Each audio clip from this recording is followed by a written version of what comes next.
Before Jesus changed the world, there was a world waiting for him, a world of empires, a world of occupied lands, a world of political fear, religious expectation, and ordinary people hoping that God had not forgotten them. And somewhere in the hills of Judea, there was a small town called Bethlehem. It did not look like the center of history. It was not Rome. It was not Alexandria. It was not even Jerusalem. It was a small settlement with stone houses, dusty paths, fields, shepherds, and families trying to survive. Yet Bethlehem carried a memory. It was the city of David.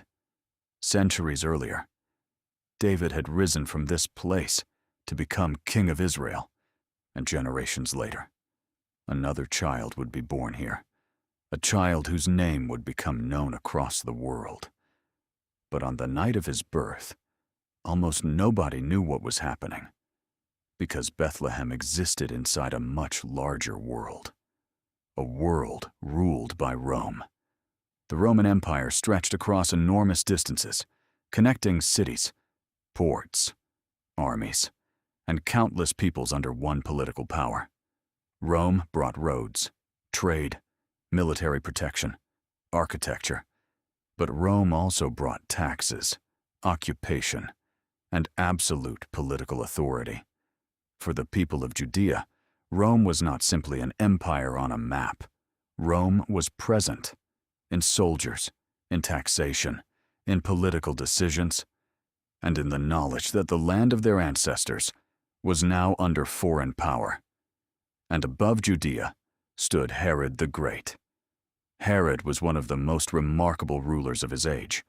He was ambitious, intelligent, a master builder, and deeply political. Under Herod, Jerusalem was transformed. Massive stones were raised, palaces were constructed, fortresses dominated the landscape, and the temple in Jerusalem was expanded into one of the greatest religious structures of the ancient world. Herod wanted to be remembered, and he succeeded. But behind the magnificent buildings was another reality: fear. Herod was famously suspicious of threats to his throne. His position depended upon Rome. His power depended upon loyalty. And his kingdom was filled with people who remembered a different kind of king, the kings of David's line. For generations, the Jewish people had carried stories of God's promises, stories of Abraham, Moses, David, the prophets, promises of restoration, promises of justice, promises that God would once again act on behalf of his people. And so, people waited, but they didn't all imagine the future in the same way. Some longed for political freedom, some longed for religious renewal, some expected a descendant of David, some looked toward God's kingdom, others simply wanted peace. And beneath all these expectations was a question. How long? How long would they have to wait? How long would foreign powers rule their land? How long before God acted? And while Judea waited, the wider ancient world continued moving. Roman roads connected distant provinces. Greek remained an important language across much of the eastern Mediterranean. Merchants traveled between cities. Ships crossed the sea. Ideas traveled. Cultures mixed. And Jewish communities lived far beyond Judea. The world into which Jesus was born was already connected. Rome had created a vast political world, but it was also a world of inequality. The wealthy lived beside the poor. Power stood beside vulnerability. Palaces stood beside villages.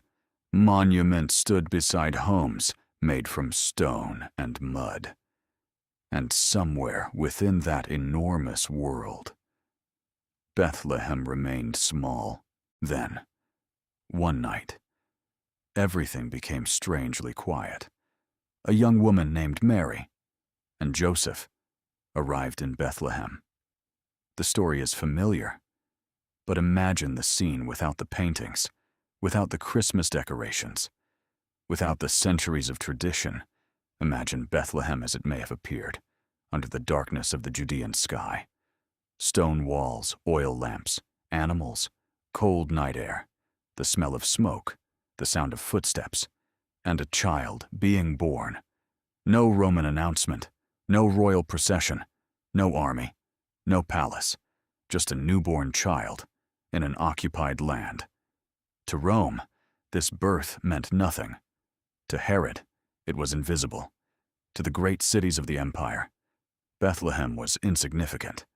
And yet, according to the Christian story, this was the beginning of something that would eventually reach every corner of the world.